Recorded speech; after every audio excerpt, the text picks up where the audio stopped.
بسم اللہ الرحمن الرحیم۔ کتاب کا نام نواقض اسلام،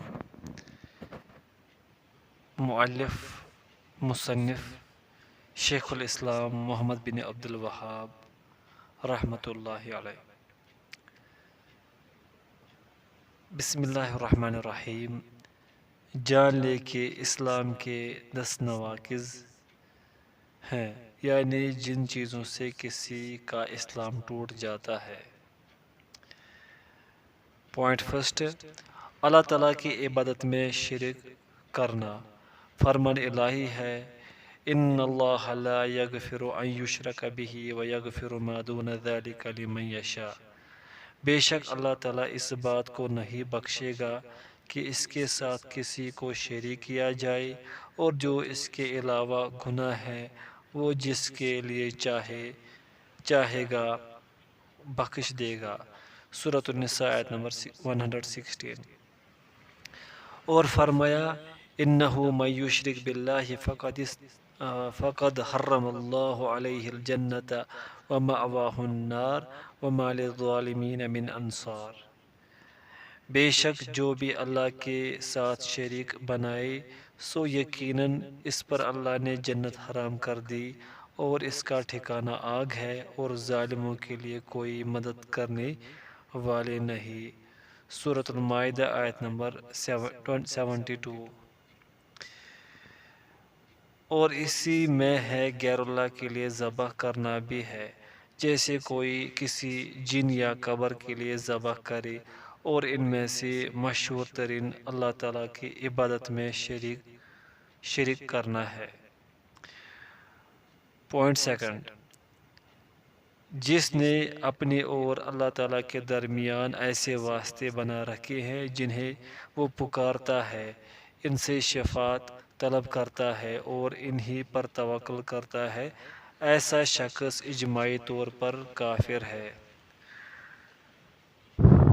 پوائنٹ تھرڈ، جو کوئی مشرکین کی تکفیر نہیں کرتا یا پھر ان کے کفر میں شک کرتا ہے یا ان کے بھی مذہب کو صحیح سمجھتا ہے، ایسا شخص کافر ہو جاتا ہے۔ پوائنٹ فورتھ، جو کوئی یہ عقیدہ رکھے کہ نبی کریم صلی اللہ علیہ وسلم کے طریقے سے اکمل کسی اور کا طریقہ ہے، یا ان کے علاوہ کسی اور کا حکم ان کے حکم سے بہتر ہے، جیسا کہ وہ شخص جو طواغیت کے حکم کو آپ صلی اللہ علیہ وسلم کے حکم پر فوقیت دیتا ہے، تو وہ کافر ہے۔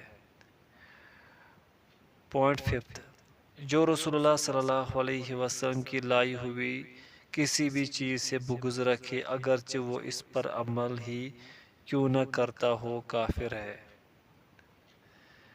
پوائنٹ نمبر 6، جو دین رسول اللہ صلی اللہ علیہ وسلم یا اللہ کے ثواب یا اس کے عقاب یعنی سزا کا استہزاء کرے، مذاق اڑائے، اس کی دلیل یہ فرمان الہی ہے، قل اب اللہ وآیاتہ ورسولہ کنتم تستہزئون لا تعتذروا قد کفرتم بعد ایمانکم۔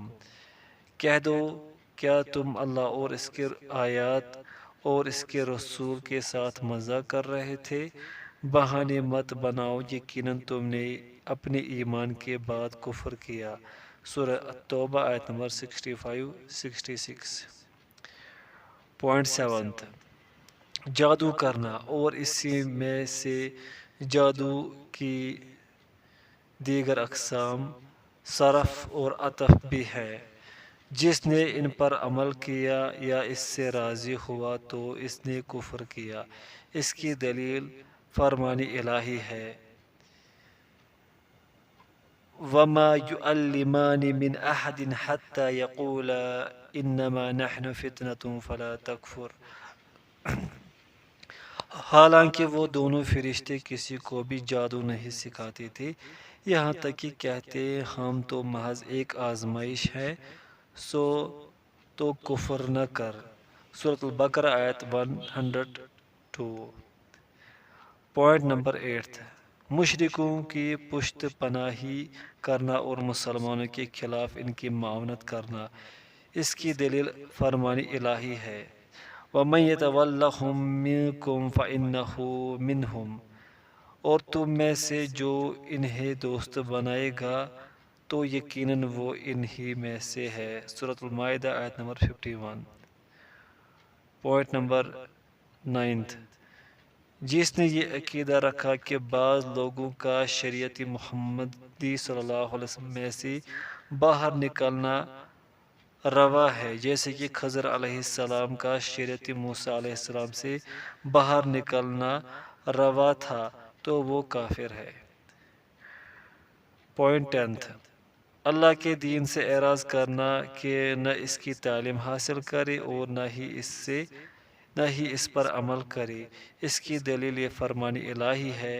وَمَنْ أَظْلَمُ مِمَّنْ ذُكِّرَ بِآيَاتِ رَبِّهِ ثُمَّ أَعْرَضَ عَنْهَا إِنَّا مِنَ الْمُجْرِمِينَ مُنْتَقِمُونَ، اور اس سے بڑا ظالم کون ہے جسے اس کے رب کی آیات کے ساتھ نصیحت کی گئی پھر اس نے ان سے اعراض کیا، منہ پھیر لیا، یقیناً ہم مجرموں سے انتقام لینے والے ہیں۔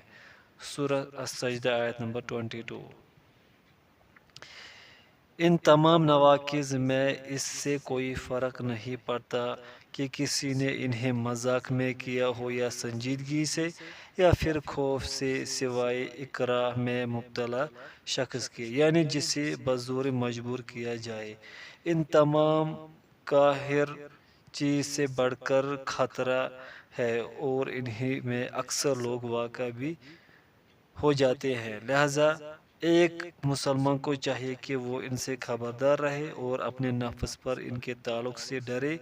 ہم اللہ تعالیٰ سے اس کے موجب کذب باتوں اور دردناک عقاب سے پناہ طلب کرتے ہیں، اور اللہ تعالیٰ کے درود و سلام ہو اپنی بہترین مخلوق محمد صلی اللہ علیہ وسلم پر اور آپ کی آل اور آپ کے اصحاب پر۔